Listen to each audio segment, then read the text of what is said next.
Ahoy there, mateys! You be just in time. I were just about to start talking about my rankings for the Ancient Isles. Once more, the results weren't quite what I were expecting going in. All this time I spent thinking my favourite region were the shores of plenty. Perhaps my feelings were misplaced. Anyhow, without further ado, let's dive on into it. First up, we got Discovery Ridge. I like the cave on Discovery Ridge, and the island itself ain't too difficult to navigate. It is bloody massive, though, which makes finding specific locations a touch annoying for me. A tier, I think. Plunder Valley. You know, I were marooned here once, and it did terrible things to me brain. That said, I'll try not to hold that against the island too much so as I can judge it by its own merits. The valley for which the island were named ain't hardly nothing special, nor is the entire southern end for that matter. It be towards the north that things be getting interesting. Ancient ruins, secrets abound, and a beautiful view. Plunder Valley is well deserving of its A tier, even if that damn bird statue still mocks me to this day. Fool's Lagoon. First tiny and nondescript of the region, and I ran me ship into it while pulling in. D tier for sure. And lucky it's not an F. Castaway Isle.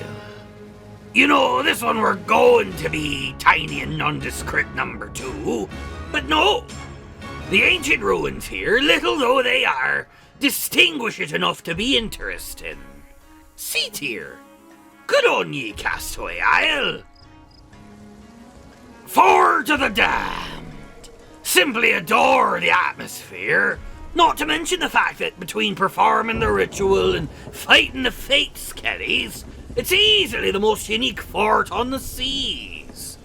S tier. And aye, the S stands for spooky. Nestled firmly between the bigger end of the small islands and the smaller end of the medium islands, you'll find the broken eggshell that is Barnacle Key. I ain't got much more to say about it than that. Looks like an egg. C tier? Crook's Hollow were the subject of some ghost stories back in the day, and for that this island always sticks out in me mind.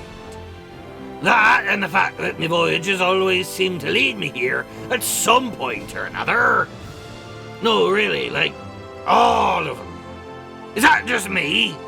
Anyone else find themselves here disproportionately often? Ah, well, the island's nice enough, so I don't mind. B tier. I am afraid of Stephen. He says if I don't give him A tier, he will hurt me, so A tier.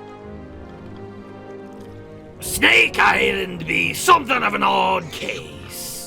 The name certainly feels befitting, though I ain't rightly sure how nor why. It ain't like the place is shaped like a snake in any meaningful way. Perhaps it be the winding, twisting, slithering paths all throughout. Whatever it is, it be earning the place an A. Chicken Isle. Now this be an island that I know exactly why it be called what it is. It looks like a wee little piece of chicken. C for chicken.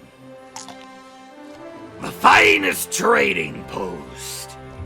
You know, I'm genuinely very sorry about this, but Stephen also said I had to rate this one an F, or he'd hurt me. I'm sorry, you know how it be. You know, I'm sure the skeletons what built the Lost Gold Fort thought adding so many rear entrances were a grand idea when they did it. The problem with skeleton ideas, however, is that skeletons are by definition brainless. D tier is a fort what's meant to be defended. Nothing against the fort itself, mind, just wouldn't want to defend it.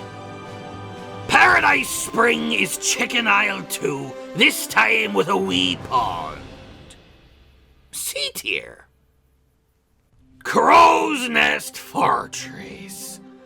I despise this fort.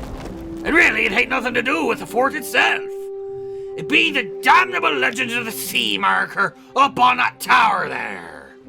I've lost too much time trying to reach the damn thing. F tier.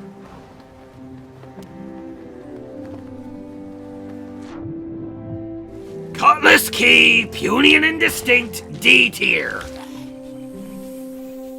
You know, in retrospect, mayhaps the Sunken Kingdom should have got its own list. Outposts are getting their own list.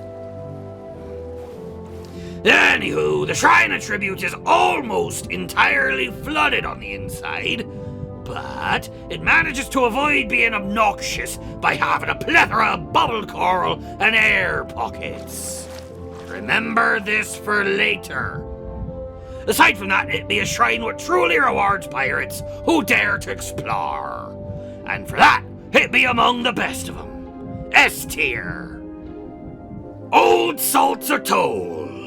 You know how we see Thieves pirates tend to sail. I am less surprised by a third of this island just being a shipwreck than I am by the fact that it ain't more common. B tier.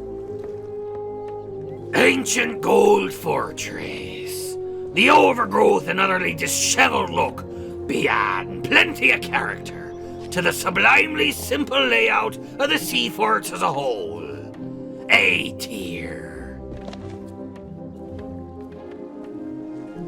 How am I going to get the ship out of here? How did I get it in?